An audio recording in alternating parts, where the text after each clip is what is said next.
瓦格纳从巴赫穆特撤离，普里格任坐看普京和绍伊古的笑话，简直不可理喻。观众朋友，大家好，我是付先少。巴赫穆特之战落幕，或者说瓦格纳雇佣军在被称之为绞肉机的巴赫穆特已经结束了自己的军事使命，开始从战场撤出。从普京表扬瓦格纳的情况来看，这家雇佣军公司将获得巨额奖励，而且可以说是名利双收。自此，很多人又开始鼓吹瓦格纳与俄罗斯国防部演双簧之说，也就是利用双方表面上的不和，给乌克兰人挖陷阱。那么，事实真的是如此吗？答案可能是否定的。普里格任继续用不可理喻的低情商侮辱俄罗斯国防部长绍伊古，甚至坐看普京的笑话，并且给俄军继续传播负面情绪。普里格任这几天干了这么几件事儿：第一是夸大瓦格纳的战果，他自称在争夺巴赫穆特的战斗中，大约有2万名瓦格纳战士阵亡，其中囚犯就死了1万人，还有1.5万人受伤，但是打死了5万乌军，并导致5到7万乌军受伤。也就是说，以轻兵器为主的瓦格纳在这次进攻作战中打出了1:2至1:3的战损率，防守方比进攻方死亡更多，甚至有可能多出3倍。这可能是现代战争中令人难以置信的数据。当然，也有人相信瓦格纳打残了几十个乌克兰作战旅，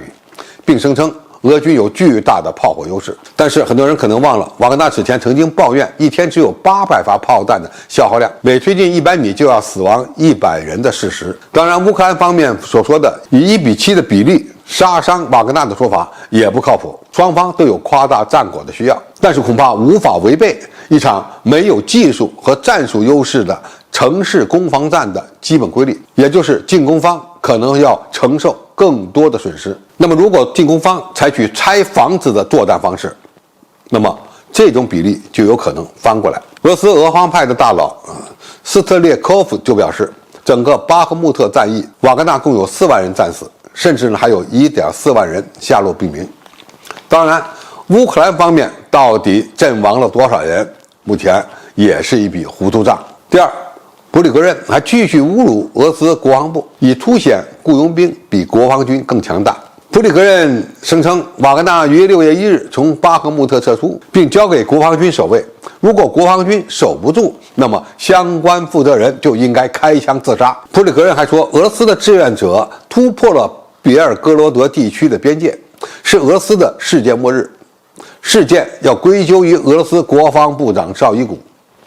他计划在俄罗斯发起民众起义，并警告说，当政权垮台时，他将控制局面。普里格任还强调，雇佣兵在巴赫穆特不仅仅是在与乌克兰军队作战，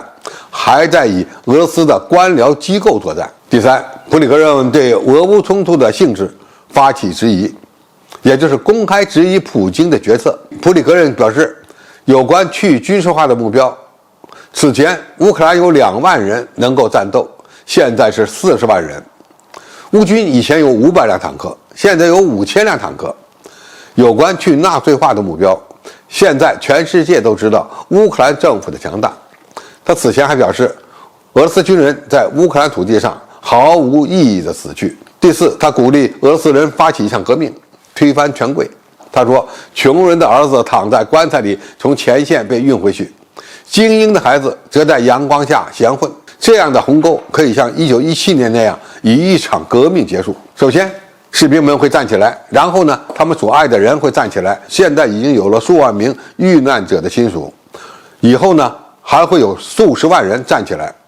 对此，我们无法避免。普里格任甚至还对俄罗斯的国防部长和总参谋长的人选提出质疑，希望任命米金采夫上将和苏洛维金上将为国防部长和总参谋长。普里格任还公开了自己的政治信条：我爱我的祖国，我为普京服务。